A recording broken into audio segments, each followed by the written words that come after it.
गरिबी आमचं यश नाही, त्याचं भांडवल नाही केलं हे यश आहे. अगदी बरोबर. लोकांचं कसं आहे की इमोशनल करून सहानुभूती घेऊन, आता आपण शेतकरी म्हणलं की लोकांच्या डोळ्यात सहानुभूती दिसते, ती मला लय खराब वाटतं. आम्ही श्रीमंत आहे, फक्त तुम्हाला माहित नाही, आणि माझं आयुष्य चांगलं आहे गरिबीत. तुम्ही मला तुमच्या डोळ्यात त्या गरिबीविषयी सहानुभूती दाखवू नका आणि मला मदत बी करायला येऊ नका. शेतकऱ्यांचे दिवस कधी बदलतील?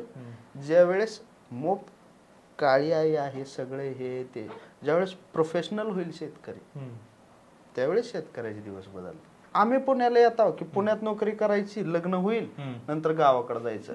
परवा दिवशी एका माणसानं 100 रुपयाचा बॉन्ड लिहून मागितलाय की पोरगी देतो, पण हा पोरगा पुण्याहून गावाकडे येणार नाही हे लिहून द्या.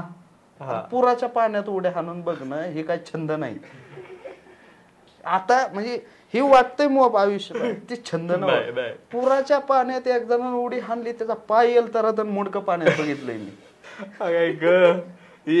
वेब सिरीज निघते गावागावात. आता जे गावाकडच्या वेब सिरीज ज्या चालतात ना, त्याच्या मग कारणच हे, कारण त्या घडणाऱ्या घटना दाखवायला लागल्यात की असं घडायचं. 8 वर्षांनंतर सुद्धा अजून सुद्धा मी कॉमेडीचा विद्यार्थीच आहे. कमेंट मध्ये कोण काय शिवाय देतंय, त्याला 8 वर्ष मी काय केलंय माहित नाही. लय भारी.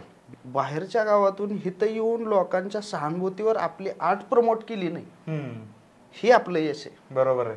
आज 8 वर्ष झाले, 10 वर्ष बी झाले, एक ऑडियन्स येऊ द्या, पण मला त्याचा आनंद आहे.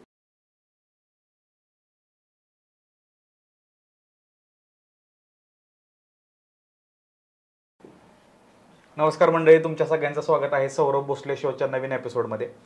आणि आजचा जो पॉडकास्ट आहे तो लईच खास असणार आहे, कारण की आज आपण बऱ्याच विषयांवर गप्पा मारणार. आजचा माणूस पण लई खास आहे.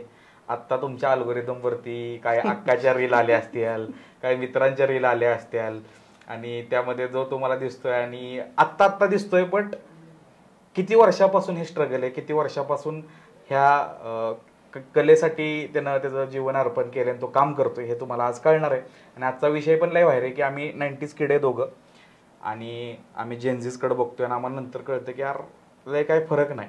सो झालेले बदल, होणारे बदल, होत आहेत ते बदल, ह्याच्याबद्दल बोलणार आहे. आज आपल्यासोबत आपला भाऊ, ह्या कला क्षेत्रातील एक दिग्गज व्यक्तिमत्व आणि मराठी स्टँडअप कॉमिक गणेश जोशी आपल्यासोबत आहे. तर Ganesh, welcome to the show. नमस्कार मंडळी. सुरुवातीलाच ह्याने आपली अवकात काढलेली. जे माणूस साताऱ्यात 1200 तिकीट विकतय आणि आमच्यासारख्या 50-50 तिकीट ऐकणाऱ्या लोकांना मोठा म्हणतय, त्या माणसानं आपली पहिल्या क्षणापासून लावलेली आहे ह्या जगात. हे असे मित्र पाहिजेत, पण जवळ नको आहेत मला आयुष्यात. असं काय नाही. मी एक गोष्ट म्हणजे आम्ही काय म्हणू शकतो, कॅमेऱ्याच्या पुढे यायच्या आधी बऱ्याच गप्पा मारल्या, आणि त्यातली एक गोष्ट असे की 8 वर्ष झालं करतोय. बरोबर? 8 वर्ष झालं. 3 लोक बसण्यापासून 50 बसेपर्यंत, आता 500-600 लोक बसेपर्यंत हा प्रवास जो कलाकार आहे त्यासाठी खूप इमोशनल असतो, आणि इमोशनल होऊन हसवणं लय जड जातं. तर बऱ्याच गोष्टी उलगडणार आहे. आता गणेश प्रॉपर सोलापूरचा आहे. होय, सोलापूर बार्शी तालुका आहे आणि इंदापूर नावाचं गाव आहे. हो, साधारणतः 1300 लोकसंख्या आहे गावची. बर, म्हणजे जवळपास एका कॉलनी एवढं गाव आहे आमचं. पण त्याच गावातले तिथलेच घडलेले किस्से एवढे आहेत की त्याच्यावरती किती तर स्पेशल्स निघतील. काम नव्हतं ना लहानपणी, मोबाईल नव्हता हातात माझ्या, त्यामुळे उद्योग करण्याशिवाय पर्याय नव्हता. सर लोक आम्हाला मोबाईल झाडा पाठवायचे, तर त्याच्यात काय. मग शाळेत शिक्षण कुठल्या मीडियम? जिल्हा परिषद शाळा, झेडपी मराठी, कायम मराठी. काय फरक आहे या शाळेत म्हणजे झेडपी शाळेत? फरक असा काही नाही. आमच्या पप्पांची इच्छा होती की ह्यानं इंग्लिश बनवली. खरं सांगायला म्हणजे की इंग्लिश नाही बनला पाहिजे. पहिल्यापासून मराठी, आणि आमचं संत वाङ्मय मराठी, सगळं आपलं वाङ्मय मराठी, एवढे मोठे कलाकार मराठी, कवी मराठी, आणि इंग्लिश मध्ये जाऊन करणार काय. त्यामुळे पहिल्यापासून पप्पांचं म्हणणं तेवढंच, पप्पा पहिलवान. पप्पा प्रॉपर पहिलवान. आजही 70 वर्ष मला पळा ऐकत नाहीत पप्पा. काय त्यामुळे मी मारामारीचा विचार बी करीत नाही त्यांच्यासोबत. पहिलवान माणूस आहे. त्यामुळे ती जिल्हा परिषद शाळा, जिल्हा परिषद शाळेत जे असते ते असते. एखादा शिक्षक चांगला, एखादा शिक्षक वाईट, एखादा प्रचंड चांगला, एखादा खुन्नस धरून बसलाय खतरनाक. आम्ही 7वीची शाळा जमली, 2-4 शिक्षक मारायची ठरविली होती. मारली नाही ती, सगळ्यांना ठरवले सर मारायचा. पार नदीत जाऊन दगड बिगड गोळा करून ठेवले. सरची गाडी जाणार पुलावर दगड घालणार आता सरला. मग सर आला, अच्छा हिता बघा तुम्हाला उद्या बघतो. म्हणलं शाळा बी संपली आता आता काय करता, तरी बी तुम्ही आम्हाला माराच म्हणलं. रविवारी गोट्या खेळताना जरी धरलं शिक्षकांना की गोट्या खेळायला उद्या बघतो. अरे काय बघणार आहे, रविवार आहे एवढा तर श्वास आहे आमचा. आणि मग आता इकडं मेट्रो सिटीज मध्ये शोज करतो. आणि काय बदल जाणवला जेव्हा गाव सोडून पहिल्यांदा बाहेर कधी आला शहराकडे? गाव सोडून शहराकडं जेव्हा शेती करायचो तेव्हा शेवगा इकायला, शेवगा मोठा होता तेव्हा किंवा पानमळा होता, पहिल्यापासून शेतीचा नाद होता, ती इकायला यायचो, मुंबईत यायचो. तेव्हा मग पहिल्यांदा ही परफॉर्मिंग आर्ट, कॉमेडी ही बघायला लागलो मुंबईत आलो पहिल्यांदा. 2013-14 साली, साधारण 10 वर्ष झाली. इंटरनेटच्या आधी? इंटरनेट तेव्हा सुरुवात होती. हा सुरुवातच फक्त युट्यूब आलं होतं तेव्हा. युट्यूब बघायला चालू केलं की काहीतरी 1 GB चा पॅक टाकलाय आणि व्हिडिओ जमाना ज्यात स्क्रॅच कार्ड मिळते रुपयांना हे करायचं आणि त्यातनं 1 GB चा डाटा 149 ला. आणि मग पहिला शो कधी परफॉर्म केला? पहिला शो अच्छा शो केला होय. ओपन माईक सुरुवात केला 2015 पासून आणि proper show as in show केला 2016 ला. त्यावेळेस 2-4 क्लब चांगले होते पुण्यात, त्यांच्यासोबत 1-2 शोज केलेले आणि चांगलं वाटायचं. म्हणजे आज बी चांगलं वाटतंय. पण मला वाटतंय की जसं आता तुम्ही करता बरेच प्रोफेशनल आर्टिस्टिक गोष्टी आहेत त्या, आमचं जेवढं स्ट्रगल आहे ना तेवढं आम्ही कधी दाखवायला शिकलो नव्हतं. म्हणून कदाचित आम्ही मागं हवं असं कधी कधी वाटतंय. रिप्रेझेंटेशन झालं.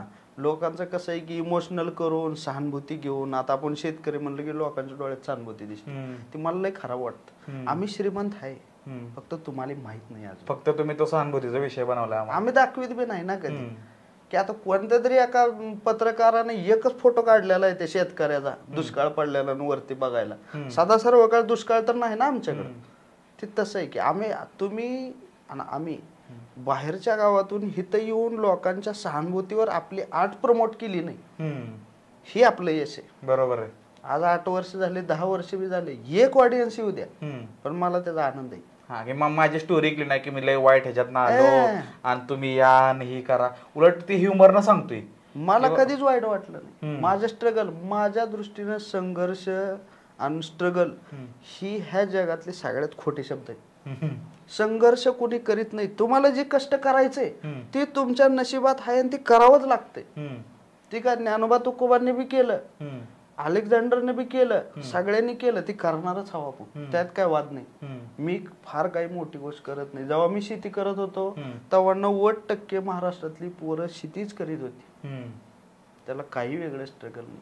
लहानपणी आम्ही पाटलाची हिरी येऊन सायकलवर पाणी आणलंय, ती विहिरी पाण्यात घ्यायच्या, 4-4 घागरे लावायच्या वरी सायकलला, आईनं सायकल धरायची घर, रोज 40 घागरे. ती काय नवीन नाही, अख्खं गाव आणत होत.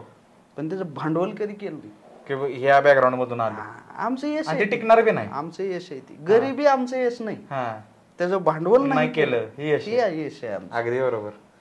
म्हणजे इतका भारी पॉईंट बोललाय की बऱ्याच लोकांचं करिअर त्याच्या उभं आहे की मी एवढ्या हालाकीतनं आलोय, मी असं केलंय तसं केलंय. मला असं वाटतं की जेव्हा देव चांगला दिवस दाखवते तर ती विसरला पाहिजे तू, की त्याचं लोणचं घालू घालू पिकू पिकू पिकू त्याच्यावरती किती दिवस लोकांना सांगू शकतो. आणि आता असं झालंय की मी एक किस्सा सांगतो इथं की जेव्हा इंजिनिअरिंग ड्रॉपआउट होतो तेव्हा माझा एक मित्र आहे राज म्हणून, तो आला आणि मला म्हणला की सौर्य आपण ती 2 वर्ष ड्रॉपआउट येते ना तर फार डोनेशन भरलेलं, मला तर काय लय शिव्या नव्हत्या. म्हणला जॉर्ज बेझोफ आणि एलॉन मस्क आणि म्हणला स्टीव्ह जॉब्स, बारीक बोलायचं बुफे आणि म्हणला राज दोंगडे आणि सौरभ भोसले. खरं काय साम्य आहे म्हणला यात. म्हणला सगळे इंजिनिअरिंग ड्रॉपआउट आहेत, नाव वेगळे. मी म्हणलं अरे केड्या तू एका वाक्यात कशी नावं घेतोय सगळ्यांची. म्हणलं बरं, म्हटलं त्यातला निम्मा डाटा खोटा आहे बाबा. ती जर ड्रॉपआउट असतील तर ती ऑक्सफर्ड कॅम्ब्रिजची आहेत, आपण डोंगरावच्या कॉलेजची, निम्मे तर इंजिनियर नाहीत. बरं, तो मला नंतर म्हणे की देव आपली स्टोरी लिहितोय, काय तर आता खास खळगे आलं, उद्या सक्सेसफुल झाल्यावर स्टेजवरनं काय बोलायचं म्हणून देव स्टोरी लिहितोय. म्हणजे आता असं झालंय की एखाद्याचं जर आयुष्य नीट चाललं असेल तर हे सोशल मीडियावर एवढं दाखवण्यात आलंय की यार तुला स्ट्रगल का नाही, तुझा हार्टब्रेक का नाही, की त्याला असं वाटतं माझं नॉर्मल चाललंय. हे मित्र काय प्रकार असते मला अजून, म्हणजे जेव्हा मी बी इंजिनिअरिंग करीत होतो ना, पहिले ज्या वेळेस आम्ही युनिव्हर्सिटीची एक्झाम देत होता. माझा मित्र आहे पांडुरंग कावळे, त्याला माहितच नव्हतं की ह्या जगात कॉपी इलिगल आहे. त्याची कॉपी पकडली तर ती मास्तरला म्हणतो की तुम्ही का पकडता, ती स्क्वॉडचं काम आहे.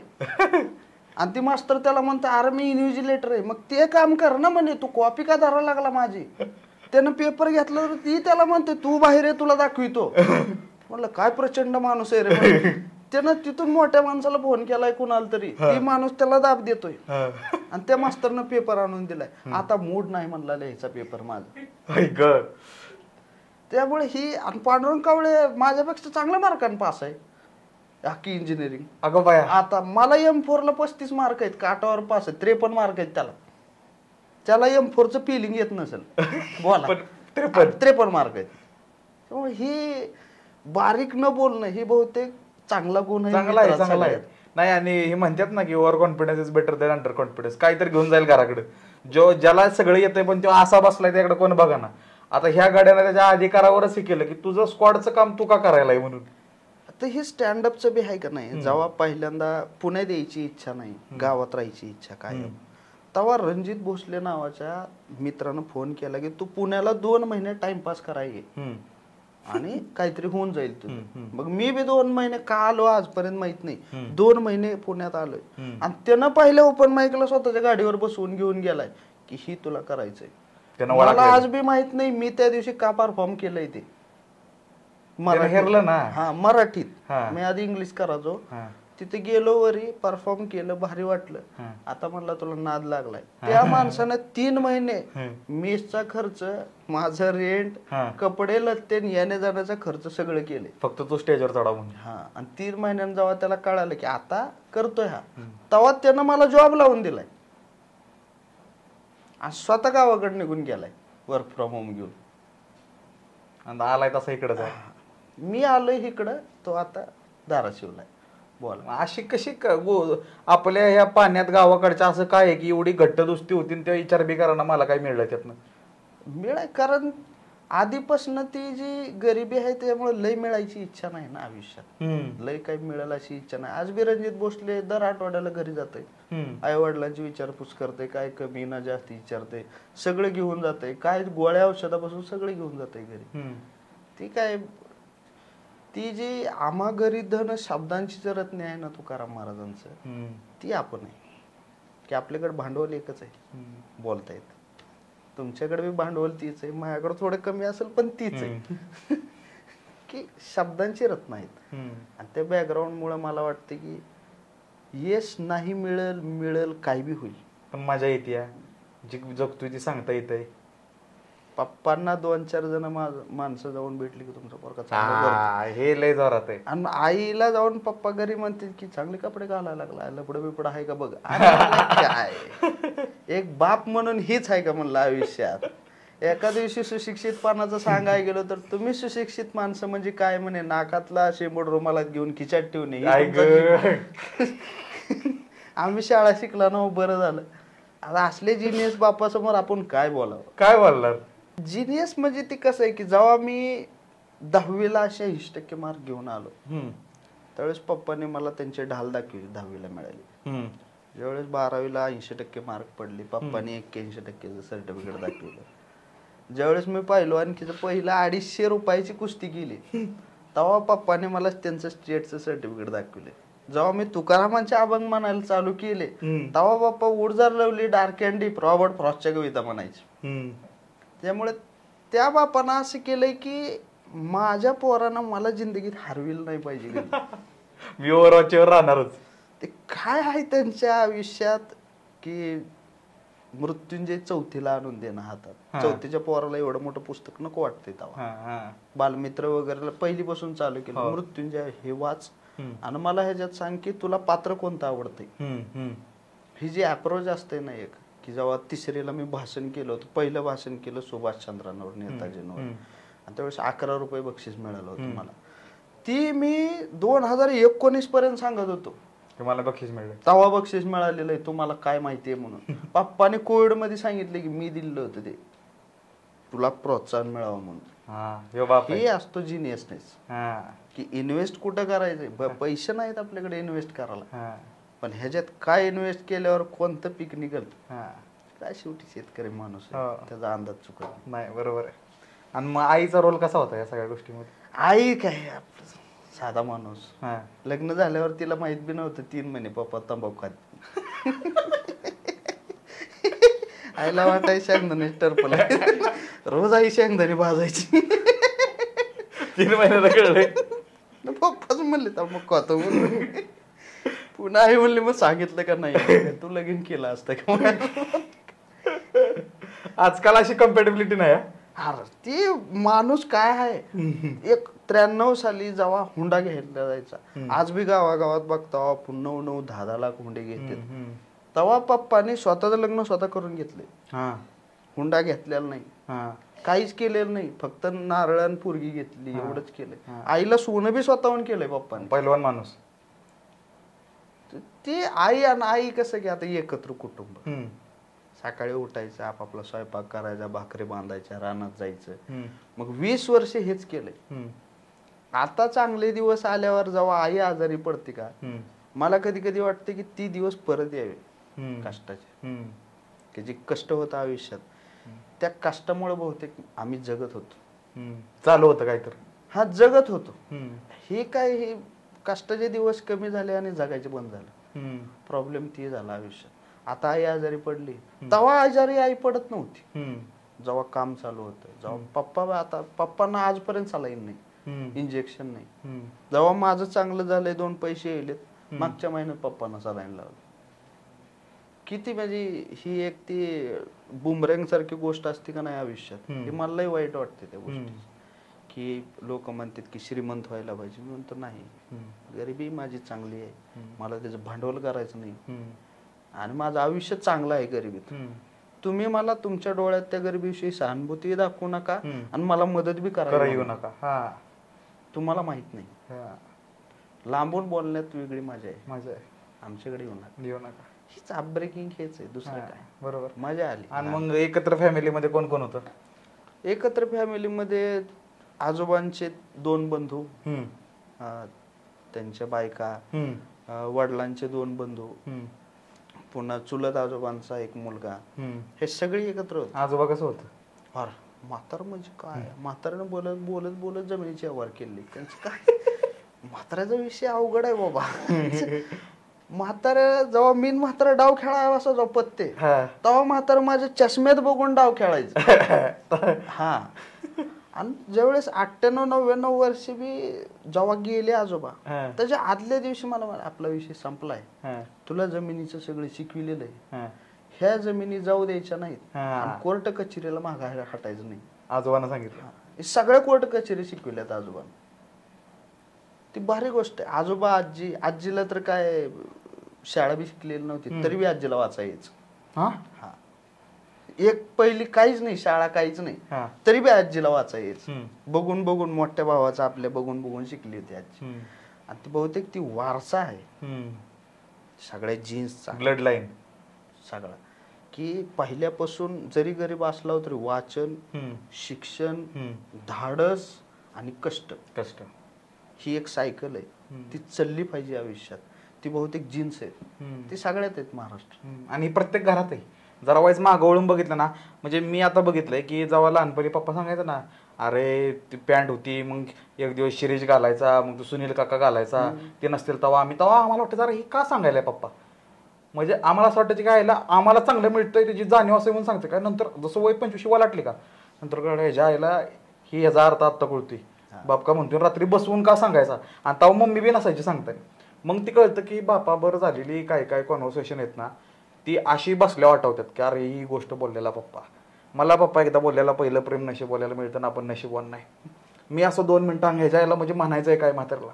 आमची आई पलीकडून ऐकते, आई म्हणते ह्याचा अर्थ काय, ह्याचा अर्थ काय, पहिलं प्रेम मिळालं नाही म्हणजे मी कोण आहे. मग ही जे असतं ना कॉमिक वातावरण सिरियस मध्ये पण, किंवा तू बघ की माणसं वारली आपल्याकडं, तरी माणसं इतक्या हेरार्कीनं म्हणजे धडाडीनं असतात ना की ती 10 दिवस सोडतच नाही. आता ती कमी झाली, म्हणजे 10वा असायचा, कार्य असायचं. त्या विषयाकडे मी मुद्दाम येतोय कारण आता जस्ट आमच्या घरात एक झालं तर का 2-3 दिवशी आपण प्रत्येकाला गायबी आहे. तर मग आपण ते दुखावटा बी स्किप करायला लागलोय का आता. गावाकडे तेवढं आहे. वारलं कोणी तर चहा साखर आहे, दुधापासून डब्यापासून सगळे येते. आज बी दुखवटा सुद्धा सहानुभूतीनं लोक घेतात आणि कीर्तन बी तेवढ्याच जल्लोषात करतात. ही मला आनंद वाटतोय त्या गोष्टी. जर 10वी नापास झाला तर डायलॉग असतो 2 म्हशी घेऊन देतो. 12वीत चांगलं केलं नाही 2 म्हशी घेऊन देतो. जरा 2 वर्षानं काही केलं नाही की लग्न करतो 2 म्हशी घेऊन देतो. पण म्हशी कॉन्स्टंट स्कीमा सेम आहे आपल्याकडे. तू ही केलं नाही की 2 म्हशी बास. आणि तेव्हा खरं वाटायचं की जायला. आणि घरात म्हणजे तेव्हा गावात कोणतरी असायचा जो जातो मसर घेऊन त्या वयातला, आणि तो पुढे दिसायचा की ह्याच्याबरोबर जातोय का काय मी. आणि अजून एक गोष्ट, आता मी पार तो गावातच नेऊन सोडले मला, की अजून एक मी बघितलेलं की काय काय म्हातारे असतात का नाही 3-4 गावात बसून, त्याला अख्ख्या गावच्या खबरी असते त्या.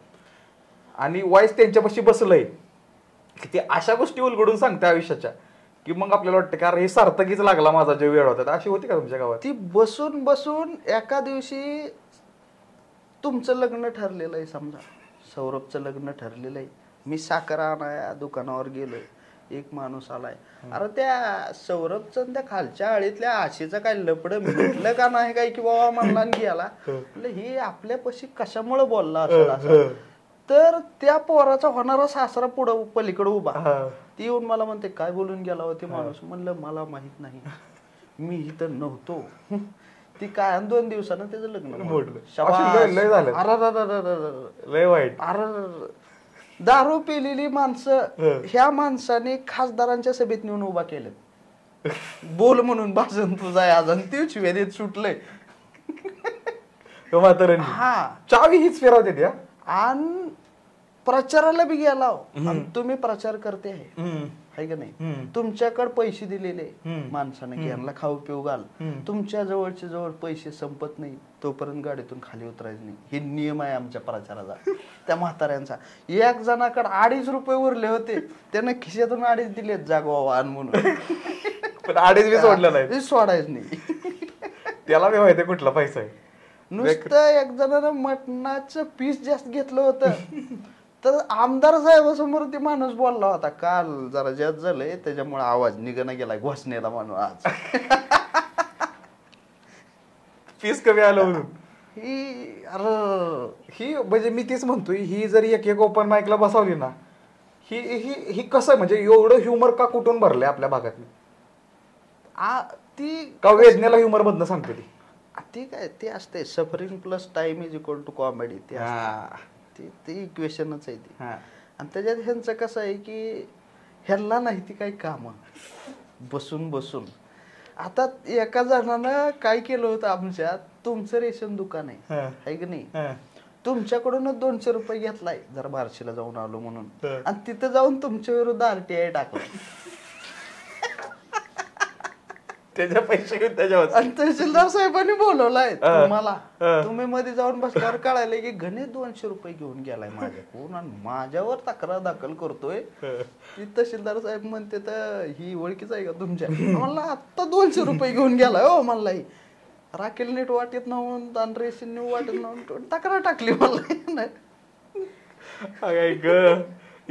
वेब सिरीज निघते गावागावात आता, जे गावाकडच्या वेब सिरीज ज्या चालतात ना त्याच्या मग कारणच हे, कारण त्या घडणाऱ्या घटना दाखवायला लागल्यात की असं घडायचं. आता अजून एक जरा सेन्सिटिव्ह मुद्दा आहे की गावाकडे असतं ती प्रेम बिम हा प्रकार आलता का डोक्यात कधी? प्रेम रोज 2-250 वेळेस. पण जेव्हा आम्हाला प्रेम झालं तेव्हा म्हणजे प्रेमामुळं मार खात असते ती, ही मला माहित नव्हतं. म्हणून झालतं प्रेम आमच्यावर. आम्ही ती सगळे उद्योग करून बसला, जी कार्टी कॉलेजला जाणारी करते ती की उगाच जायचं एसटी मध्ये जागा धरून बसायचं, मग ती मुलगी येणार, मग आपण उठून उभा राहायचं, मग ती मुलगी बसली की शेजारची सगळी जण आपल्याला भारी वाटणार. मग ती सगळं करीत करीत करीत एका दिवशी शेजारच्या मित्रानं चिठ्ठी टाकली एक जणीला. मग दुसऱ्या दिवशी उठलो तर ती चिठ्ठी टाकणारा मित्र चौकात मार खात होता. मग आपलं आम्ही पुढे गेलो, आपापलं चालू आहे ना, आपल्याला पाठलाग करायचा म्हणून पुढे गेलो तर तिथे एक मित्र भेटला. अरे म्हणलं सिद्धू काय विषय असतो? चिठ्ठी टाकल्यामुळे मार खाल्लाय म्हणला त्यानं. म्हणलं कशामुळे मारत असते ती? म्हणला लपडं केल्यावर मारतील नाही तर काय असं बी असतंय का म्हणलं. म्हणला असंच असतंय. ह्याला 20 जण येते ते तुझ्याला 25 जण येऊ शकतात किंवा कोणी येऊ शकत बरोबर आहे. तर तुझ्या नशिबावर आहे म्हणा. आणि मी जेव्हा कॉलेजला होतो ना तेव्हा आम्ही पण असं कोणाच्या प्रेमात म्हणजे म्हणतात की प्रेम ठरवून होत नाही, बट बऱ्याच गोष्टी ठरवूनच होतात त्यात.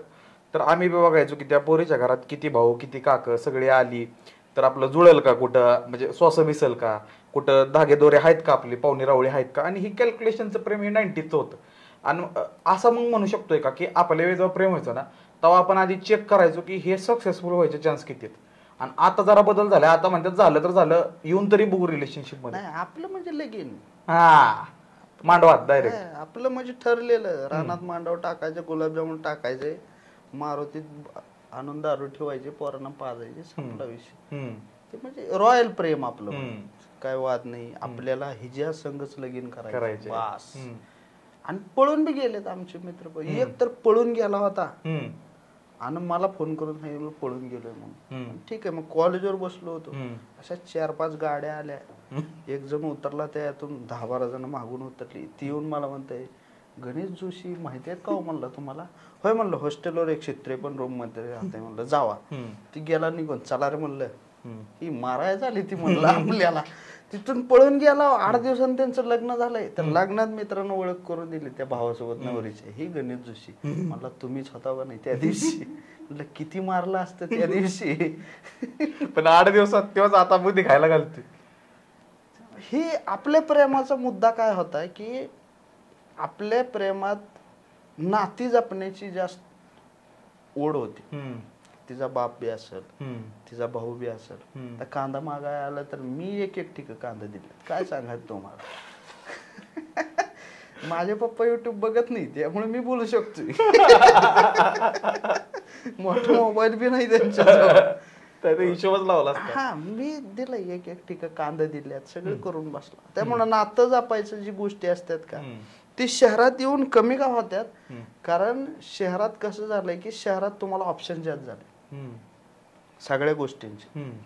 आणि आपल्याला कसं होतं की आपण अवकातीत आपलं जी आर्थिक सामाजिक बळ आहे त्या दृष्टीने आपण मुलगी बघायचो. कुवत हिथं ऑप्शन जास्त आहे. हिथं तुम्हाला कितीही वाटलं की आज मी ऑफेन्सिव्ह बोलत असेल, कुवत आहे, ही आहे, ती आहे, ती आहे, सगळं आहे. पण मी तुम्हाला एक गोष्ट सांगतो सौरभराव, आपल्या अवकातीच्या बाहेर आपण लग्न करू शकत नाही. अगदी बरोबर. ही 100% खरं आहे. कारण ते मॅचच होत नाही. जर जगण्या वागण्याची सगळ्याची पद्धत बदलत असेल चालेल, पण तुम्ही तुमच्या पायावर किती उभा आहे हो ते सगळ्यात महत्वाची गोष्ट. तुम्ही तुमच्या पायावरच उभा नाही आणि तुम्ही जर लग्न करायचं किंवा एखाद्या मुलीची रिस्पॉन्सिबिलिटी घ्यायची प्रयत्न करत असाल, चुकीचं आहे ते त्या मुलीला दिलेला आपण मोरल धोका आहे. अगदी बरोबर. फसवणूक, आपण नैतिक स्तरावर धोका देतो. जोपर्यंत तुम्ही त्या कॅपेबल होत नाही तोपर्यंत तुम्ही रिलेशनशिप मध्ये येतायच कशाला. अगदी बरोबर. तुम्ही बंबल टिंडरवर मुली हुडकताय, 100 मीटरवर मला आवडेल अशी मुलगी मला पाहिजे, मग इमोशन मारतोयच की आपण आपल्या. मग ती मुलगी कोण आहे, काय आहे, कसं आहे, किती आपल्यासोबत कम्पॅटिबल आहे का नाही. प्रेम काय असंच होत नाही उगाच, लव्ह ॲट फर्स्ट साईड होत नसतं, काही नसतंय. ती घेऊन जाईल उद्या स्टारबक्सला, माझ्या खिशात 800 रुपये पाहिजे ना, हा पण आहे मुद्दा. त्यामुळे ही होत नाही. हे शहरात येऊन ऑप्शन जास्त झाले. आणि शहराने म्हणजे पुण्यानं तरी पर्टिक्युलर पोरांना संधी जास्त दिली सगळ्या गोष्टींसाठी. अभ्यासासाठी संधी दिली, आमच्यासारख्याला संधी दिली, जॉबसाठी संधी दिली, सगळं दिलं. फक्त ते कंट्रोल राहिलं नाही त्याच्यावर. मुद्दा तो झाला. आज फसवणुकीच्या घटना घडतात ऑनलाईन, टिंडर, बंबल किंवा जे काही त्याच्यात सगळ्या घटना घडतात. किंवा मुलांकडून मुलींकडून फसवणुकीच्या, आणि तो इमोशनल लॉस किती. तुम्ही जर मित्र जर एखादा 4 दिवस बोलायचा बंद झाला तर ती लय खराब वाटत, लय बेकार. आणि आज माझे बरेच भांडणं बी झालेले. ते मित्र मला बोलतात आज बी, माझ्या मनात काही कलेश नाही आज. पण एखादी व्यक्ती तुम्ही 7-8 वर्ष रिलेशनशिप मध्ये आहे आणि त्याच्यानंतर पुन्हा आयुष्यभर तुम्ही बोलणारच नाही. ही एवढा वेदनादायी प्रवास आहे. कारण ते विसरू शकत नाही. तुम्ही किती मी मूव ऑन झालोय हे शक्य नाही. ते तुम्ही कॅम्पचं बर्गर खायला गेला की मी एकदा इथं बर्गर खायला आलो होतो हो. हे आठवतंय. मी माझ्या स्पेशलला बोललोय ना की ट्रिप मध्ये असा एक कार्यकर्ता असतो की जो आधी पोरीभर तिथं जाऊन आलाय तिथं आपण जायचं नसतं, कारण म्हणतो ती मी इथंच बसलेलो, ती मला अशीच बनलेली. आणि एक एक आपल्याला कळतं ना की जी बोललाय का नाही आता गणेश, की ते विसरणं लय हार्ड असते. का हार्ड असते, ते जाईल तिथं आपण अशा मेमरीज बनवल्या असतात की ही परमनंट आहे आणि त्या तेवढ्या कोरल्या गेलेल्या असतात. आता ह्याच्यालाच अनुषंगाने मला अजून एक प्रश्न विचारायचा आहे की आपल्याला काही इमोशनच माहित नव्हत्या. म्हणजे आम्ही जेव्हा शाळेत होतो तेव्हा मला वाटायचं पोरगी दुश्मन, की बाबा शिक्षकांना सांगितलं खो घालताना बी हात लावायचा नाही, डाम बी मारायचा नाही, लागल तिला. त्यामुळं इज्जत लय होती की आयो चापटलं हानल. आता काय झालंय की प्रत्येक जण इझिली एक्नॉलेजमेंट रिस्पेक्टच्या नावाखाली सगळ्यांसोबत इझिली बोलतोय. मग ही जास्त एकमेकाला एक्सेप्ट केल्यामुळेच फावत चाललंय का? आणि जेवढ्या कमी वयात जेवढे रिसोर्सेस जास्त, म्हणजे मोबाईल 15, 16, 17, त्यामुळं पण हे घडतंय का? काय वाटतंय तुला? ही कसं एकतर ही असली बौद्धिक प्रश्न विचारले ताण येतो डोक्यावर. तुला वाटतं ह्याचा मुद्दा काय माहितीये का, की ज्या वेळेस तुम्ही मुलीला भेटता, आपल्या वेळेस कसं होतं, आपल्या म्हणजे सगळ्यांनी माझ्या तर वडिलांनी सगळ्याला ताई म्हणायला शिकवलेलं की प्रत्येकाची रिस्पेक्ट असते. पण त्याच्यात काय की तुम्ही जर सोबत टाइम स्पेंडच करायला लागला, जास्त वेळच घालवायला लागलो एकामेकासोबत, तर जिगरी दोस्त बनतो, आहे का नाही? त्याच्यामुळे ऑटोमॅटिकली जर 2 वर्ष मुलगा आणि मुलगी सोबतच टाइम स्पेंड करत असतील, अभ्यास सोबत, जेवण सोबत, सगळं, तर त्याचं रूपांतर प्रेमात होण्यास काही म्हणजे गैर बी नाही, आणि ते होणारच. हा प्रकार होतो. आणि त्यात काय म्हणजे त्याला आपण थांबवू शकत नाही. ह्याला काय म्हणजे दुसरा अल्टरनेट पर्याय बी नाही.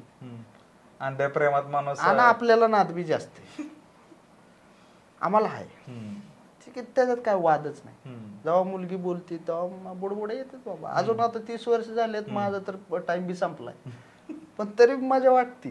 एखादी फिमेल फॅन येऊन बोलली का, रे तुम्ही फार छान करता बरं का, आपण भेटूया का, अरे बाप, काय वाटतंय त्या दिवशी. पण ती एक, आणि मग जिकडं वाढला तिकडं शाळेत आणि कॉलेजमध्ये काय इक्वेशन होतं पोरापोरीचं? दुश्मनीच का? नाही हो, आमच्याकडं शाळेत 32 पोरी 4 पोरं होता आम्ही. शाळेत म्हणजे आम्ही सेक्स रेशिओच्या मानानं आमच्याकडे पॉप्युलेशन चांगलं होतं मुलींचं. काय 32 पोरी 4च पोरं, छान होतं. कबड्डी मुली खेळायचे आमच्यासोबत. कॉलेजला बी गेला तेव्हा मेकॅनिकल मध्ये होता तरी बी 18-1 पोरी होते. माग एक सोलापूरची बातमी आलेली, आणि ती बातमी आल्यावर जरा लोड बी आलता मला, की घोड्यावर बसून पोरांनी आंदोलन केलेत की पोरींच्या अपेक्षा आहेत, पुरी मिळणार लग्नाला. आणि आता तू त्याच भागातून येतोय, तर काय अवस्था काय? आता माझं जर झालंय नुकतंच, मी बघितलंय त्याच्या आधी की काय विषय चाललेत. मग हे काय एवढा ताण काय? त्याचं कसं सामाजिक स्वरूपच वेगळं आहे त्याचं. जी सोलापुरात आधीपासून सोलापूर जर बघितलं, आधी गिरणी कामगार, नंतर आता कामगार. मग त्याच्यात काय झालंय की इथं पुण्याला दाखविले लाईफस्टाईल, जी लॅविश लाईफस्टाईल आणि लॅविश नाही लाईफस्टाईल, हे खरंय की ज्यावेळेस तुम्ही पुण्यात येता, राहता, एवढाच फ्लॅट आहे तो, आणि त्याच्या बाहेर बी काय नाही. आणि लॅविशनेसच्या जागेवर तुम्हाला काय मॉल आहेत, बसायला कॅफेज आहेत, आणि फिरायला लक्झरियस गाडी, एवढंच आहे ना. ते सोलापुरात बी होऊ शकतंय, ह्याच्यावर कोणाचा विश्वास नाही अजून.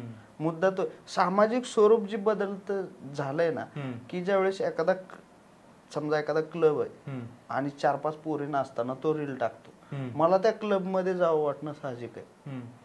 आणि त्याच्यामुळे हे अपेक्षा करून समाज जे तयार झालाय ना, त्याच्यामुळे तयार झालाय की तुम्हाला दाखवलं किती चांगलं गेलंय ह्याच्यामधून, की मोठं मोठं काहीतरी पैसे खर्च केले आणि काचाचं काहीतरी उभा केलं, ह्याचा अर्थ लॅविश असा होत नाही. लॅविश समाधान आहे.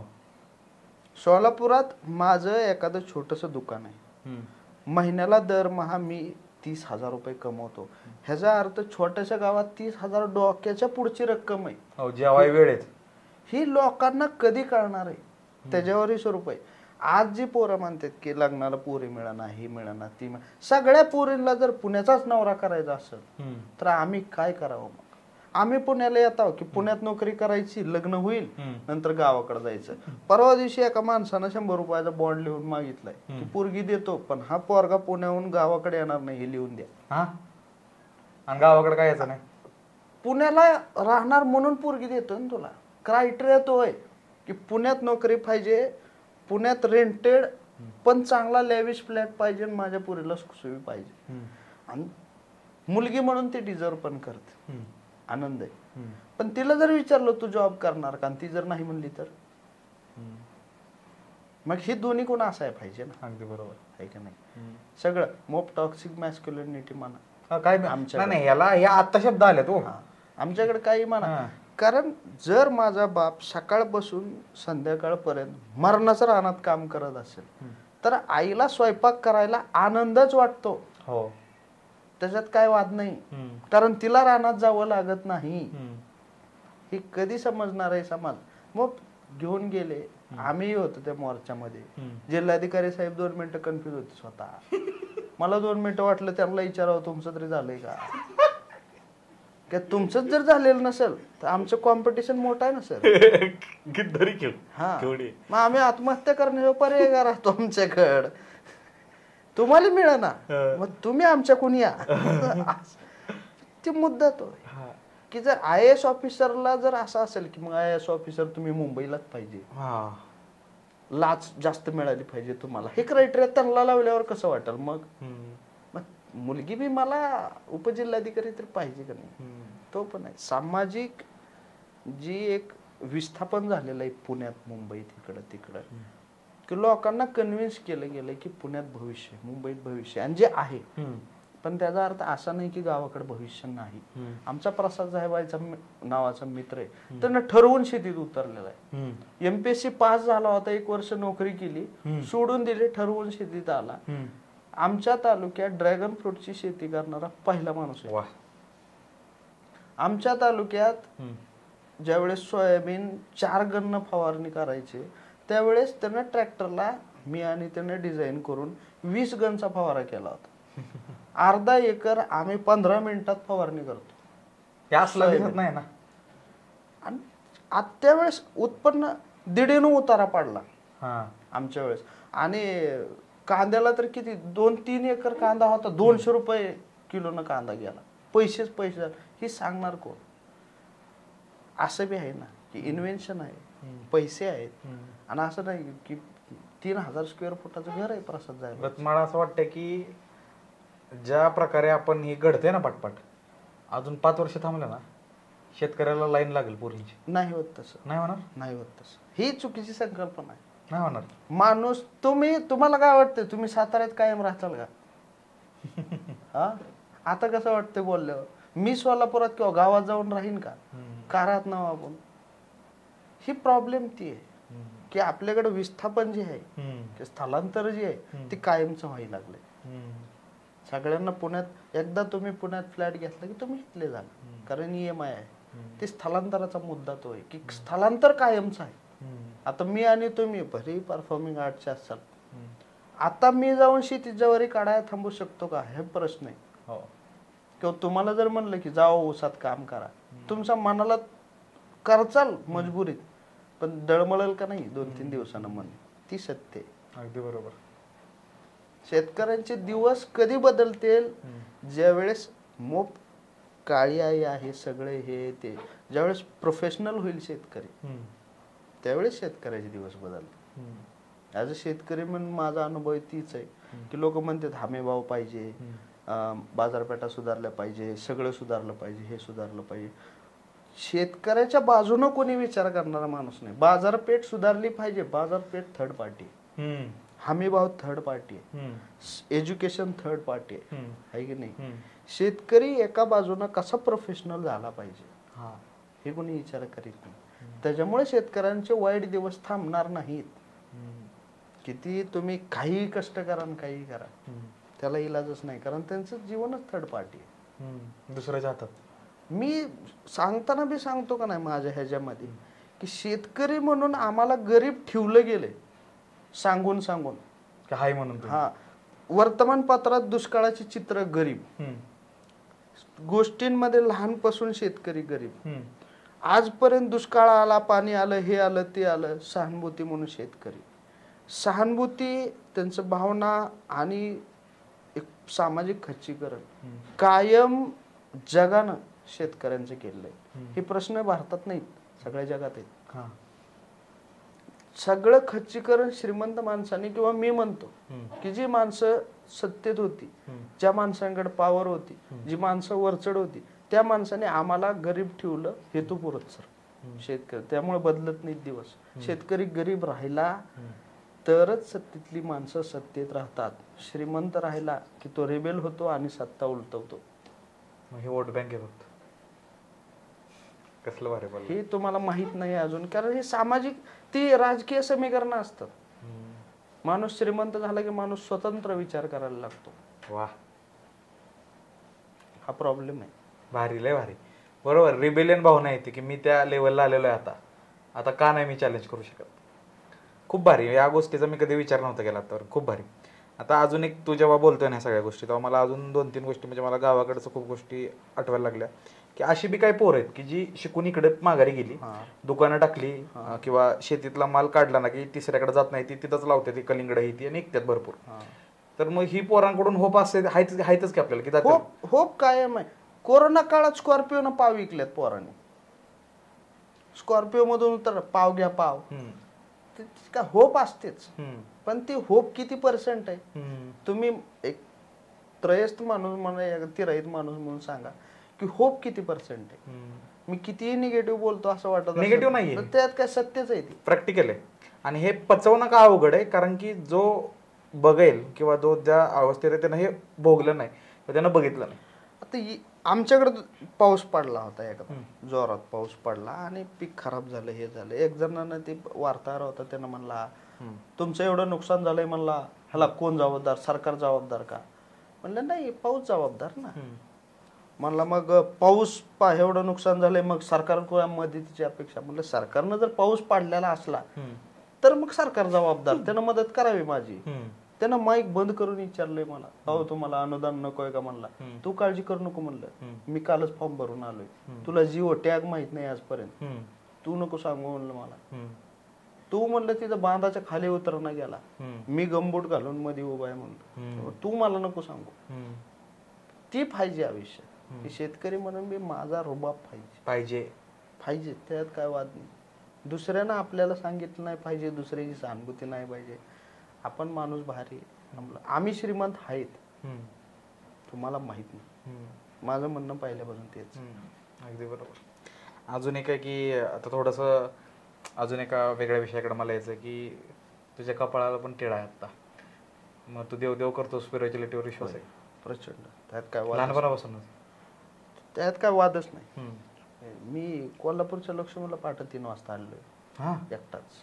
मला मंदिर भरलेलं नको वाटतं पहिल्यापासून, मी जत्रेला जात नाही, गर्दी नको वाटते मला. पांडुरंगाला पहाटे 3 वाजता गेलोय आणि मला वाटतं की त्याच्यामुळं बहुतेक शांत आणि सज्जनता जी अंगात आहे, की संत सज्जनांनी घेतली प्रचिती, संत सज्जनांनी प्रचिती घेऊन झालं. आता आपण काहीच वाईट मानणार आयुष्याचं, त्याच्यामुळे हे चांगलं आहे की न लगे सायास ना लगे जावे वनांतरा, तुका म्हणे घरा येतो नारायण, की नारायण सुद्धा तुमच्या घरी, किंवा आपुले आपण करा सोडवण, संसार बंधन तोडावेगी, की नारायण सुद्धा सोडवणूक करणार नाही, तुमच्यात तुम्ही स्वतःची सोडवणूक करा. हे 400-500 वर्ष आधी विचार करणं. किंवा कन्या सासुरासी जाये मागे वळून अपाये, तैसे झाले माझ्या जीवा कै भेटसी बा विठ्ठला. आणि ती जे अंगावर काटे आणणारी गोष्ट आहे स्पिरिच्युअलिटीची. जेवढं तू त्या बाजूला गेलाय स्पिरिच्युअलिटीच्या, आता मला पण माझी बाजू मांडायची, पण तुझ्याकडून आधी ऐकायचं की स्वतःत किती बदल बघितलेस तू? बदल म्हणजे ती कसं आहे की मी पहिल्यांदाच म्हणलं की कष्ट संघर्ष मला वाटत नाही, दुसऱ्याचा राग येत नाही. किती आता 8 वर्ष झालं कॉमेडी करतोय, अजून बी काही लय होत नाही. किंवा जसं आता झाकीर खान बस्सी बघतो, किंवा तुम्हाला माहित असतील काही कॉमेडियन, झाकीर खान बस्सी, कुणाल कामरा वगैरे, हे ते. मी डग स्टॅनऑफ, हे जे तुम्हाला माहित बी नाहीत इंग्लिश कॉमेडियन, असे 100 कॉमेडियनचे स्पेशल बघून त्यांचा अभ्यास करून, राऊंड काय असतो, पंचलाईन कशी असते, किंवा टॅगिंग काय असतं, किंवा 5 मिनिट वर्किंग कसं असतं, हे सगळं टेक्निकल गोष्टी करून बसलोय. 8 वर्षांनंतर सुद्धा अजून सुद्धा मी कॉमेडीचा विद्यार्थीच आहे एका दृष्टीने. कारण ती प्रोसेसला टाइम लागतो अगदी बरोबर. आणि ती न थकता करण्याची, कारण तुकोबाने आयुष्यभर कष्ट केलं समाज प्रबोधनासाठी. पण काय शेवटी झालं किंवा न झालं हा प्रश्न नाही, आयुष्यभर कष्ट केलं आणि निघून गेले. हे काम आहे आपलं, की कष्ट करणं आपलं काम आहे. बरोबर. फळ मिळेल का नाही हे बहुतेक तुमच्या हातात नाहीये. बरोबर.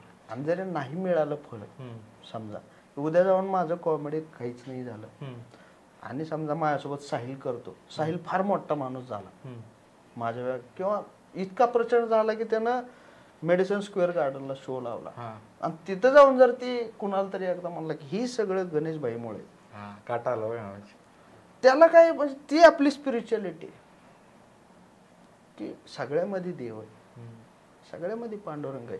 तिथं मी पोचलो काय, साहिल्या पोचला काय, तुम्ही पोचले काय, नाहीतर जाकीर खान पोचला काय, एकच गोष्ट आहे सगळी. चांगली गोष्ट आहे. कलेला रिप्रेझेंट करणारा माणूस पोचला बस. हा, मला तेवढं वाटतं की ते आता जिनियस माणूस म्हणून मला कुणाल कामरा किंवा डग स्टॅनऑफ किंवा जेरी साइनफिल्ड चांगला वाटेल, दुसऱ्याला दुसरा चांगला वाटेल, तिसरा चांगला वाटेल. फक्त ती एक काय असते की पु ल देशपांडे आहे, त्यांच्यापासूनच जी कलेचं संगोपन आहे का, त्या कलेच्या संगोपनातली आम्ही पहिली बॅच आहे, ही अभिमानाची गोष्ट. अगदी बरोबर. ती घडी बसवली, लीग बनवली, लोक आणली, खुर्च्यावर बसायला लागली, ही पहिली बॅच. अगदी बरोबर. तुम्ही म्हणलं मी पुण्यातून चंद्रपुरात जाऊन एकाच माणसासाठी परफॉर्म केलं, तुम्ही बी तीच केलंय, मी बी तीच केलंय. आज भलेही 300 लोकांचा शो लागू, पण जेव्हा जिथं स्टँडअप चलत नाही तिथं जाता परफॉर्म करतो, तिथं 4च लोक असतील.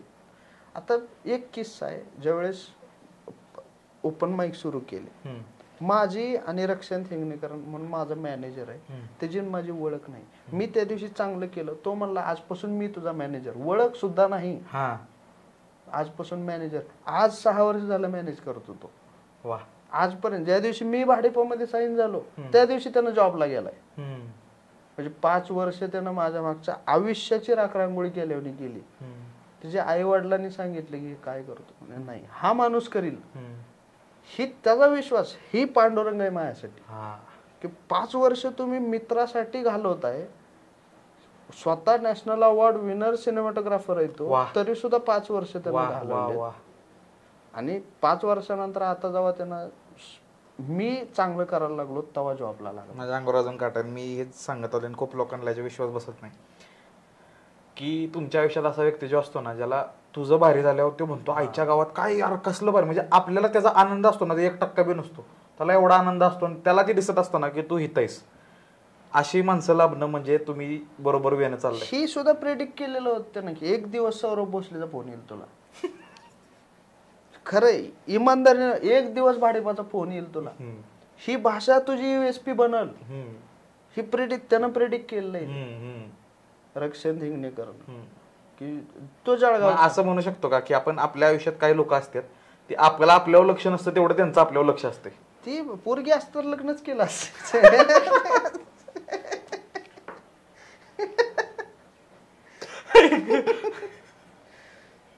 माणूसच तसा आहे माझ्यासाठी.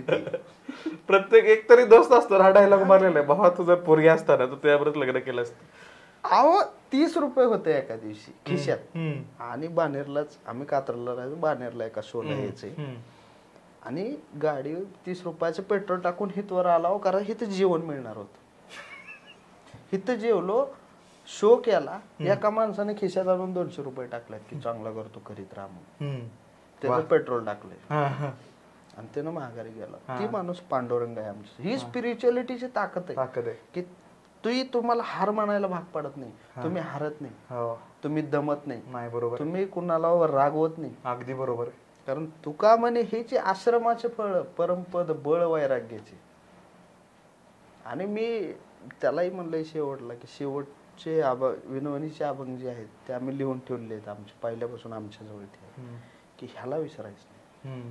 शेवटची विनवणी संत जनी परिसावी, माझा विसरण व्हावा देवा तुम्हासी, पुढे फार बोलो काही अवघे पायी विदित, तुका म्हणे पडेलो पाया करा छायाकृपेची. ही माझी प्रेक्षकांसाठीची अभंगाची ओळ आहे. वा. विनवणी एवढीच आहे की उद्या गेलो तरी माझा विसर नाही झाला पाहिजे. अगदी बरोबर. हे माझं म्हणजे मी जेव्हा पण एंड करतो शोचा, त्याच्यानंतर 2-3 मिनिटं प्रेक्षकांसोबत, त्यावेळेस हा अभंग म्हणून दाखवत त्याला. खूप भारी. तुम्ही माझ्यासाठी तुकाराम आहेत. खूप भारी. प्रचंड मोठी गोष्ट. तू जसं बोलतोय ना तसं मला बऱ्याच गोष्टी उलगडत गेल्या, की आता जसं स्पिरिच्युअलिटीचं तू बोलला ना, तर आयुष्यात अशी एक वेळ येते की आपण केलेल्या चुका, आपल्याला वागवलं गेलं जे लोकांकडून, त्या आपण खापर देवा पडतो. अरे ही माझ्या बरं का, मी असं काय केलंय किंवा काय. आणि त्यानंतर तुम्ही जरा सुन्न होता आणि नंतर तुम्हाला देवळामध्ये त्या मंदिरामध्ये ती शांतता मिळायला चालू होती. आणि मला असं वाटतं जेव्हा जेव्हा मी मंदिरामध्ये गेलोय, गणपती पुढे गेलेलो आहे किंवा समर्थान पुढे गेलोय, जेव्हा जेव्हा मी गेलेलो आहे तेव्हा तेव्हा माझा पुनर्जन्म आहे की मी आत गेलोय आणि बाहेर येताना काय तर तिथं ठेवून आलो, जे माझं वजन होतं ते मी ठेवून आलो. आणि जेव्हा मी शोला जातो ना पहिल्यांदा, मी नेहमी त्या ऋषाला किंवा अनुला म्हणतो, अरे एवढी लोक काय बोलू आज. हा म्हणजे असं वाटतं की ह्याच्या आईला ही आली रे इथपर्यंत लोक, की ही जी दिसत होतं ती आली. आणि मग परत स्टेजवर गेल्यावर कृतकार हे निघत गेलं. आणि जेव्हा कळतं की आपल्या पुढे जी लोक रिॲक्ट करतायत, त्यांचा चेहरा, ते एक स्टोरी सांगत असतो, मग आपण एक स्टोरी सांगतो. आता मला तुझ्याकडून एक असा आस्पेक्ट जाणून घ्यायचा आहे की Marathi standup comedy storytelling याला प्रेक्षकांकडून as a standup comic performer म्हणून तुझ्या काय अपेक्षा, काय तुला अपील करायची? अपील असं काय म्हणजे मला म्हणता येणार नाही बरं, कारण हे तुम्ही बोलताय ती गोष्ट लई मोठी. आता अजून आपण महाराष्ट्रातल्या संपूर्ण जिल्ह्यापर्यंत पोहोचलेलो नाही. जळगाव पर्यंत आता तुम्ही पोहोचलेलो आहेत, मी गेलेलो आहे. साताऱ्यात मी अजून गेलेलो नाही, तुम्ही गेलेले. राजधानी सातारा आमची. ही जोपर्यंत आपण करू शकत नाही, ऑडियन्सला ही बोलण्याचा अधिकार केव्हा आहे, ज्यावेळेस आपण सगळ्या जिल्ह्यात पोहोचू, मग नंतर हा टप्पा आहे. बरोबर. आता 6-7 वर्ष केल्यानंतर ज्यावेळेस भाडीपामध्ये जायचं स्वप्न होतं आणि 6 वर्ष केल्यानंतर अचानक सारंगचा फोन येतो की तुम्ही या सोलापूरला मला ओपन करा. ती पण ती विनय हाकीम नावाचा आमचा माणूस, त्याला ज्यासाठी 30 ऑडियन्सचा शो केला, त्यानं सांगितलं सारंगला की हा माणूस आहे चांगला करतो आणि ह्याला बोलव. हे तयार व्हावं लागलं आधी सगळीकडे महाराष्ट्रात की मित्रांनी सांगावं लागलं एकमेकाला की सौरभ भोसले नावाचा एक माणूस आहे, तो 2.5 तासाचा शो करतो, 200 रुपयात करतो, पण ते बघ एकदा जाऊन, आणि नाही आवडला तर पुन्हा जाऊ नको. हे ज्या दिवशी होईल त्या दिवशी मग ऑडियन्सला अपील करण्याची आपली उंची होईल. आपण कम्युनिटी पण स्ट्रॉंग होईल. आता काहीच नाहीये, we are just trying. Try करतोय ज्यावेळेस महाराष्ट्रात सगळ्या जिल्ह्यात पोहोचू, सगळ्या जिल्ह्यात गेलं की एक 10 माणसं प्रत्येक जिल्ह्याच्या ठिकाणी असे असतील की मी करतो जे शोचं मॅनेजमेंट, मग त्या दिवशीपासून हे बनायला तयार होईल. खूप भारी. अजून आपण काही जे फक्त प्रेक्षक आहेत त्यांना काही गोष्टी रिलेव्हंट वाटणार नाहीत, पण मी तुम्हाला एक गोष्ट सांगतो की जड आहे अवघड आहे असं नाहीये. प्रत्येक माणूस अपेक्षांनी बांधला गेलेला असतो. मागचं 8 वर्ष झालं गणेश करतोय मी, 5.5 वर्ष झालं. आता अपेक्षांच्या पलीकडे गेले. थोडक्यात सांगतो की आता असं आहे की आज जे करून आलोय ना त्याचा स्वतःचा अभिमान वाटतो किंवा कॅल्क्युलेशन होते. आणि ह्या प्रोसेसमध्ये एवढं भारी वाटतं की आज 4 माणसं नवीन भेटली. जसं की आज आम्ही भेटलो आणि त्यांना 4 लोकांची नावं मला सांगितली, माझ्या नेटवर्कमध्ये भर पडली, तुझ्या नेटवर्कमध्ये भर पडली. हे नेटवर्किंग आणि हे जी स्किल आहे ते लहानपणापासूनच गावाकडनंच येत आहे असं मला वाटतंय. कारण तू बघत असशील की जसं तू सांगितलं की मित्राला आरती आल्या ती आपल्याला गेलं पाहिजे किंवा हे, तर आता तू गावाकडून पुण्यात आला, एवढं करिअर करतोय, ह्या सगळ्यामध्ये भेटलेले दोस्त आणि मिळालेली माणसं ह्यांचं किती योगदान आहे? काय आपण कुठलं जिरागुळ येऊ नये माणूस आपण काही नाही. मला स्टँडअप करणं मित्राने सांगितलं. हे सोशल मीडिया मला रील टाकता येत नाही इंस्टाग्राम वरती अजून सुद्धा, ते मित्र टाकते. मी काय कपडे घालावे शो मध्ये ते मित्र ठरवते. गावाकडे गेलो तर प्रसाद जायबाई सारखा मोठा माणूस, त्यानं पहिल्यापासून पुण्याला यायचे पहिल्यांदा पैसे त्यानं दिलेले. किंवा गावात जेव्हा पाण्याची टंचाई होती तर आमच्या घरात मी मोठा माणूस सगळ्यात, पप्पा शेतात गेले आणि लाईट जर आली तर पाण्यासाठी त्यानं स्वतःचा बोर चालू करायचं, आम्ही पाणी आणायचं. तेव्हापासूनच आहे ही. मी काय करतोय किंवा काय करतोय ही पहिल्यापासून म्हणत नाहीत का सचिन तेंडुलकर दिसतो, आचरेकरांचं कष्ट प्रचंड आहे त्याच्या मागचं. त्यामुळे वडिलांपासून ते तुमच्यापर्यंत किंवा सारंगपर्यंत, सारंग साठेनं 6 वर्षापूर्वी स्टँडअप चालू केलं म्हणून आमच्यासारख्याची हिंमत झाली. तुमच्यासारख्यांनी 1200 तिकीट साताऱ्यात विकली म्हणून आमची आता साताऱ्यात शो लावायची हिंमत होईल. रक्षण हिंगणेकर, रणजित भोसले किंवा असंख्य माणसांनी निराश न होऊ देता मदत केली, म्हणजे सडळ मदत केली खरं सांगायला काय म्हणजे. त्यामुळं आम्ही आहो, नाहीतर काही नाही. तेच शेत आहे, तेच आहे ना, वेगळं काही नाही. त्यामुळं प्रत्येक ठिकाणी बहुतेक पांडुरंगानं मदत केली. ही जी काय आहे ती तेच आहे. वा, सगळं काय आहे. उद्या गेला तरी माती झाला तरी त्याच्या पायाची इटच होणार. जी काय आहे ती सगळं आहे. मला काही वाटत नाही की ह्याच्यातून काय होईल किंवा नाही, किंवा मिळेल किंवा नाही, किंवा मला दिलेली ही देवानं देणगी, जोपर्यंत देव माझ्या डोक्यात घालीत राहील तोपर्यंत घालीत राहील. नाहीतर आपली शेती आहे, मला शेती येते, आपलं गावाकडे जायचं आनंद. भारी. शेवटाकडे तर मला 2 प्रश्न आहेत लय महत्वाचे, की आता कोण जर, आता हे तर तो डायरेक्ट उत्तर दे मला, की आता जर कोण नवीन मुलगा ज्याला स्टँडअप कॉमेडी मध्ये येतोय आणि तो 8 वर्ष झालं करतोय आणि त्याला हे आर्ट शिकायचंय, तर त्यानं पहिल्यांदा कशावर काम केलं पाहिजे, त्यानं मेंटॅलिटी काय बनवली पाहिजे? आता त्यानं पहिल्यांदा एकतर कॉन्टेंट बघायला शिकलं पाहिजे. वा, मुद्दा तो की लोक म्हणतात कोणाला तरी बघून मी कॉपी करीन, नाही, असं होत नाही होत. तुम्ही कोणाची तरी कॉपी करता, एका एक्सटेंट पर्यंत कॉपी करता. ज्यावेळेस तुम्ही प्रेक्षकासमोर जाता तुम्ही कोणाची कॉपी करू शकत नाही. बरोबर आहे, ही सत्य. हे लोकांना कळायच वेळ लागलाय की तुम्ही कॉन्टेंट बघायला शिका. जो कसा बनवतोय, तो पॉज कुठे घेतोय, त्याचा प्रेमिस आणि पंचलाईन मधला टाइम किती आहे, त्याने एक्सपिरियन्स सांगताना फनी करतोय का तो सहज बोलतोय, पंचलाईन त्यानं बनवतोय का त्याच्या बोलण्यातून पंचलाईन येत आहेत. अगदी बरोबर. काय स्टँडअप ही लिहिण्याचा पण प्रकार आहे, पण इम्प्रोव्हचा पण प्रकार आहे. बरोबर, की विनोद हा इम्प्रोव्हायझेशन मध्ये अजून चांगला वाटतो स्टेजवरच्या. ती एक्सपिरियन्स, नवीन शोज बघायला जावा, लाईव्ह शोज बघायला जावा, की युट्यूबवर आणि लाईव्ह शोज मध्ये काय फरक आहे. मला कोणत्या हातात माईक धरू ही कळाया वर्ष लागलेले, की उजव्या हातात धरू का डाव्या हातात धरू, माझी हँड मुवमेंट कोणती आहे, मी कोणत्या प्रेक्षकाकडे जास्त बघतोय, मी कोणत्या प्रेक्षकाकडे कमी बघतोय, माझी साईन पोस्टिंग कशी आहे, माझा ट्रायंगल डोळ्याचा कसा आहे. वा, ती टेक्निकल गोष्टींवर पहिल्यांदा काम करायला या, मग ओपन माईक मध्ये जावा. ओपन माईक मध्ये जावा, 5 मिनिटाचं मटेरियल ट्राय करा. की तुम्ही पहिले 20-25 ओपन माईक असं असते की हे काहीच नसते, कोणी हसत नाही, आपल्याला कळत नाही, हात थरथर कापतात, पाय थरथर कापतात, किंवा लिहायचं कळत काही नाही, हे होत राहते. जेव्हा तुम्ही 100 रुपये देऊन 5 मिनिटाच्या ओपन माईकला जाता, 200 रुपयाचं पेट्रोल खर्च करून, आणि जेव्हा 1 वर्षभर तुम्ही जवळपास 200-300 ओपन माईक करतात, तेव्हा तुम्हाला कळतंय की आता 5 मिनिटाचं मटेरियल तयार झालंय. त्यावेळेस मग ही पण ती कष्ट घ्यायची तयारी पाहिजे. स्टँडअप ही लय पेशन्सची गोष्ट आहे. खरंय.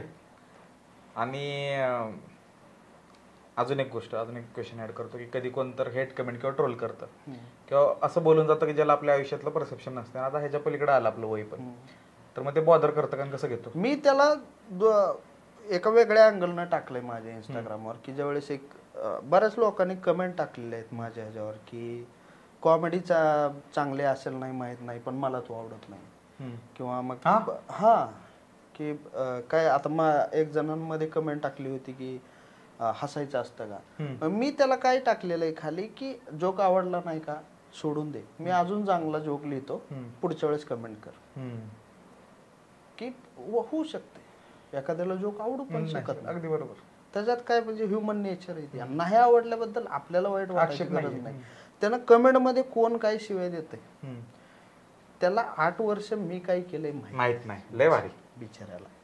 नाही, आणि त्याचा इनोसन्स नाही, त्याला बिचाऱ्याला माहित नाही, त्याला तेवढा शॉर्ट कॉन्टेंटवर हे करायचं, त्याला माहित बी नाही बिचाऱ्याला. त्यानं टाकलं आणि मी उद्या त्याच्या समोर बी गेलो का, आता तुम्ही कमेंट केली हेट कमेंट, आणि दुसऱ्या क्षणाला जर मी समोर आलो 2 मिनिटं बोललो का, त्याला त्याचं वाईट वाटेल. हो, खांदेवाट टाकेल गडी की हे डिलीट करू. त्यामुळे मला ती काय वाटतच नाही. मी पण चलत राहते. आता अजून एक महत्वाचा आणि शेवटचा प्रश्न, आता मला माहितीये की लय लोक कमेंट पण करतात तुम्ही 90s किड असला तर आमच्यावर बी होतंय तर चांगलंय, उलट आम्ही म्हणतो गॅपच पडला नाही, चांगले सगळ्यांची कोली लागते. आणि मला हा अभिमान वाटतो. तुला असं वाटतंय का की आपण एकदम बरोबर वेळेत जन्माला आलोय 90s किड म्हणून? आपल्याला येड्यात काढले गेले तुम्हाला माहित नाही आपल्याला येड्यात काय काढले गेले माहित आहे सौरभराव, की तुम्ही फार ऑथेंटिक काळात जन्माला आणि तुम्ही म्हणजे शुद्ध हवेत खेड्यात जगत होता. मी तुम्हाला सांगतो मी टायर पळवीत होतो, आम्हाला शिकवीत नव्हती नीट. आणि मी कुठल्या ऑथेंटिक काळात जन्मलोय. मी लहानपणी म्हैस पावसात पळाली होती सुटून, अख्ख्या गावात वरात निघाली माझी. हे 90चं जीवन आहे माझं. आणि ती माघारी म्हैस आली, पुलावर थांबली म्हैस, वरनं एवढं पाणी आहे पुलावर, तिथं म्हैस थांबली. डॉक्टरला बोलवलं, डॉक्टर म्हणते म्हशीच्या अंगातलं पाणी कमी झालंय. मी सलाईन धरून उभा होतो. 90s किड्स आहेत आपण, फार सुखाच्या काळात जन्मलो म्हणून. घर गाळायला पातेल लावित होतो खाली, ती पातेला टाकायचं बाहेर. काळ कुठलं काय. आताची लोक किती चांगलं, की मला असं जळतो ना मी ह्या लोकांवर. सगळं यांच्याजवळ, सगळं यांच्याजवळ. म्हणजे समाधानाची गोष्ट नाही, समाधान बी आहे ह्यांच्याजवळ, सगळं आहे. फक्त ही युटिलायझेशनच कमी झाले सगळ्या गोष्टींचं. आपण काय केलंय 90च्या काळातल्या लोकांनी, प्रचंड वेळ असल्यामुळं टाइमपास करण्याची साधनं किती मनोरंजक करता येतात ह्याच्यावर जास्त लक्ष दिलंय, बाकी काही नाही. आम्हाला रोज रानात पाठवाय, रोज आम्ही गाई म्हशी चाराया जायचो. आमचं शेत माळावर, सगळ्या गावची लेकरं यायची तिथं. सगळे कोणा बकऱ्या ही ती घेऊन ती आमच्या रानात बांधायची. सगळ्यांनी मिळून गवत शेंगा पाला आणून त्यांना टाकायचा. 5-5 वाजता क्रिकेट खेळला आम्ही तिथं. आणि पुन्हा आई जावं मारा येत नाही तोपर्यंत क्रिकेट खेळत राहायचं, जनावर घेऊन जायची माघारी. ही आहे की मनोरंजन किती टाइमपास करता येईल जिंदगीत. शाळेतून आम्ही दुपारच्या शाळेतून वरनं 3ऱ्या मजल्यावर खाली दप्तर टाकलेत बदामाच्या झाडात. ती खाली उतरायचं, ती घेऊन जायचं स्टँडवर जायचं, पुणे नगरीची कोडी सोडीत बसायचं. काय आणि हे तुम्हाला फार चांगल्या काळात जन्मलो. ऑप्टिमम युटिलायझेशन एवढीशा गोष्टी पण आनंद एवढा. ते जास्त एक्सप्लोर करायची आवड त्याच्यातले. पुराच्या पाण्यात उड्या हाणून बघणं हे काय छंद नाही आता. म्हणजे हे वाटतंय मोब आयुष्य, ते छंद नाही. पुराच्या पाण्यात एक जण उडी हाणली, त्याचा पाय येल तर मुडकं पाण्यात बघितलंय मी. एक जण त्या पुलाच्या नळीत जाऊन अडकला होता, काय सांगायचं, त्याला दोरीनं ओढून काढला. हे छंद नव्ह. आजकालच्या पोरांना ते अनुभवायला मिळालं नाही, हे जी मजा आहे. मुळ आमच्या शर्टात पडली, डायरेक्ट पोळ काढली शर्टात. शबास. किती का मोठा दाबा. मला मागच्या आम्ही काय जे 1-1.5 तास बोलतोय, मला लय मजा आली. आणि तुम्हाला खोटं वाटेल, ही पहिली भेट आहे. ह्या कॅमेऱ्याच्या आधी बसायच्या आधी आम्ही फक्त 15 मिनिटं बोललोय. आणि फॉर शुअर एक 15-20 दिवसात अजून एक पॉडकास्ट करणार 100%. एक गोष्ट आहे फक्त मला तुमच्या सगळ्यांकडून एक पाहिजे, जर तुम्ही इथपर्यंत पॉडकास्ट बघितलाय म्हणजे तुम्हाला आवडलाय, तुम्हाला गणेश कडून कोणत्या गोष्टीवर अजून ऐकायचंय. कारण मॅन ऑफ स्टोरीज आहे गडी, जाम स्टोरीज आहेत. तर कुठल्या गोष्टीवर ऐकायचं एवढं सांगा, आपण परत एकदा बसवणार. तेव्हा साहिल आला तर अजून भारी. आणि आपण अजून एक पॉडकास्ट करणार. तुम्ही नाही कमेंट टाकली तरी परत करणार, कारण मला लय शिकायला मिळलंय आज. आणि हे जे असतं ना, जेव्हा तुम्ही तुमच्या लीगमधील किंवा तुमच्या अवतीभोवतीतील माणसावर वेळ घालवता, तेव्हा तुम्ही शिकून बाहेर पडता. आणि मी आज लय शिकून बाहेर पडलोय. मागच्या 1-1.5 तासामध्ये मला खूप मजा आली. मला नेहमी पॉडकास्ट घेताना एक लोड असतो की ह्याच्या आईला प्रश्न सुटला काय, मी हे ठेवलं बाजूला, मी हसत होतो, मी जुन्या गोष्टीत रमलो. आज माझा रोल रिव्हर्स झाला. मला असं वाटायला लागलं की आईला मी एक गेस्ट बोलावलाय म्हणजे माझा मूड फ्रेश कराय. आता ह्याच्यानंतरचा पॉडकास्ट आहे तो अजून चांगल्या मूडनं होईल. आणि ह्यो माणूस ॲप्रिसिएशन घेत नाही ती गोष्ट द्या विषय सोडून आता ह्याच्यावर बिटो डायलॉग आणणार माझ्या. सो 1 नंबर काम, 1 नंबर पॉडकास्ट. मी खूप एन्जॉय केले. तुम्हाला या पॉडकास्टमधली कुठली गोष्ट आवडली हे कमेंट सेक्शनमध्ये नक्की सांगा. इथपर्यंत तुम्ही आम्हाला ऐकलं त्याबद्दल खूप खूप धन्यवाद. गणेश, तू वेळात वेळ काढून आला त्याबद्दल खूप खूप धन्यवाद. Like, share, subscribe. येस. आणि असंच नवीन एपिसोड आपण घेऊन येत राहणार आहे. तुमच्या सगळ्यांचं खूप खूप आभार, तुम्ही इथपर्यंत व्हिडिओ बघितला. जय हिंद, जय महाराष्ट्र, जय शिवराय.